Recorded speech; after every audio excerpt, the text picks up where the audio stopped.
Diving back into it now, glad to have you here for the conversation. Remember, you can follow us live on Rumble every day. We're on X, live feeding every day, and a host of other places. You can catch the first hour on Real America's Voice. Catch me again this afternoon at 3 o'clock for America's Voice Live on Real America's Voice Television Network. Greatly appreciate your support. Retweet it.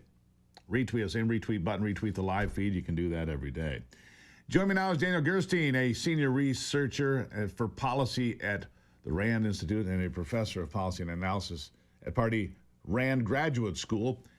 He's joining me now. Daniel, good to have you here. Thank you for spending the time. Happy to be here. All right, so you were at the U.S. Department of Homeland Security, undersecretary, deputy undersecretary of Science and Technology. A lot going on. Emerging technology and risk assessment. We've got, by the way, I just saw this thing. Maybe you saw this. The astronauts that have stranded in space. Apparently, and yes. I just saw this comment on X this morning, they say, yeah, we were offered a ride home months ago, and we don't know the specifics, but it never happened. Why did the Biden administration not bring these folks home when they could have months ago? They needed Elon Musk's help, so therefore they said no? Steve, I don't really have a good answer for you. I mean, essentially, they needed crews up there to run experiments. And so sometimes, they'll have people extended to be able to do missions up there, but they also initially had some issues with the spacecraft that they came in on. That was actually not a SpaceX. No, it was not. It was a Boeing, I believe, whatever product it was. Doesn't matter. I don't want to take shots at anybody. I mean, it's difficult work up there, obviously. And a lot of emerging technologies, whether it's AI, what's going on in space. Look, China and Russia and others want to turn space into a place that we stake out claims on the moon, on Mars. I mean, it's all competitive right now and not in a good way. Kind of hostile, isn't it? Well, it has turned that way. And, the disappointing thing is that if you look at, like the treaties that we have for space, they're really designed to keep it so it is available for all of humankind. And it's turned much more competitive. And, frankly, that becomes very dangerous. It's a very inhospitable environment. It's not somewhere that it's easy to live, obviously. And we're sort of still moving our way slowly into space. So what are some of the emerging technologies that you see are moving us forward? I mean, I see, not to stay with Elon Musk too much, but you got Starlink out there. You've got all this AI. You've got these ships that drive themselves. You've got cars that drive themselves here on Earth. You've got ships that drive themselves in space. And we're all becoming more and more and more interconnected, it seems to me.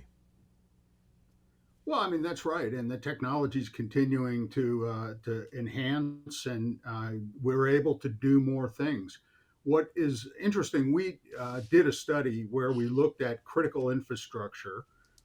Think about the food and agricultural sector, the energy sector, communication sector, and we looked at critical infrastructure in space.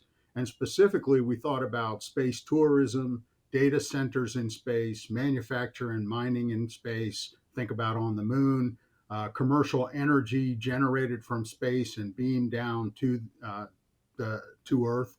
And so we looked at all these to try to understand how they're maturing and would they be available in certain timeframes. It's really interesting to understand how much we've advanced, but also how far we have to go.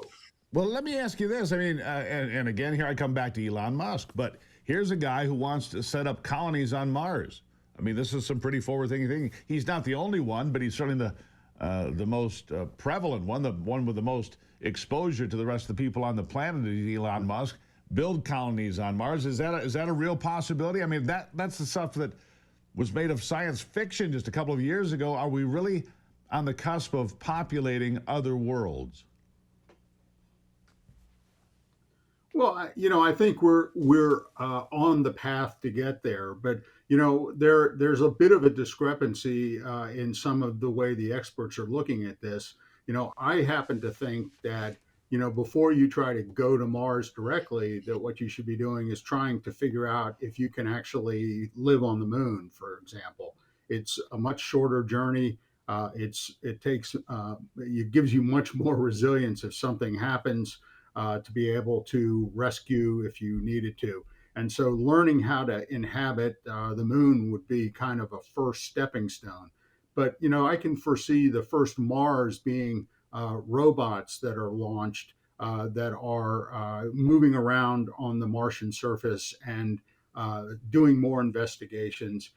So I could see that happening. We've already started that with that little spacecraft, that helicopter Ingenuity that was landed on Mars and was able to move around the surface, pretty limited its abilities, but still quite an astounding uh, ability that it did demonstrate. We've also had a rover on Mars, so Sure. we've seen robotics, but being able to really have humanoid robots there would be interesting. Yeah. And look, private sector companies partnering with the government seem to be, well, these partnerships seem to be the best way to get these things done. I'll give you the last word on this, Dan Gerstein, because it looks like we're going forward. We're going to space. We are going to have to build infrastructure and so forth, but we've got a long way to go. I'll give you the last word. Well, I think that's right. But, if you look at human progress and you look at technologies, this is the way it's done. The government was the stimulator for a lot of the early work in space. We spent the middle part, the sector from, say, 1969 to 2020, kind of doing assured access to space. And now we're commercializing space. And you're seeing SpaceX and other companies that are moving out, and they're going to be the future of work in space. That's the next step forward, man. By the way, Daniel, I'd be a guy to take a ride on that rocket. I would. I know a lot of people wouldn't. I'd be right there. I'll take my chances. Dan Gerstein, Senior Policy Researcher at RAND, thank you for being here. Thank you, Steve. Good to be here. Future is very bright, my friends. Would you take that ride on the rocket ship? Would you? I would. No question about it, I would. All right, we'll be right back.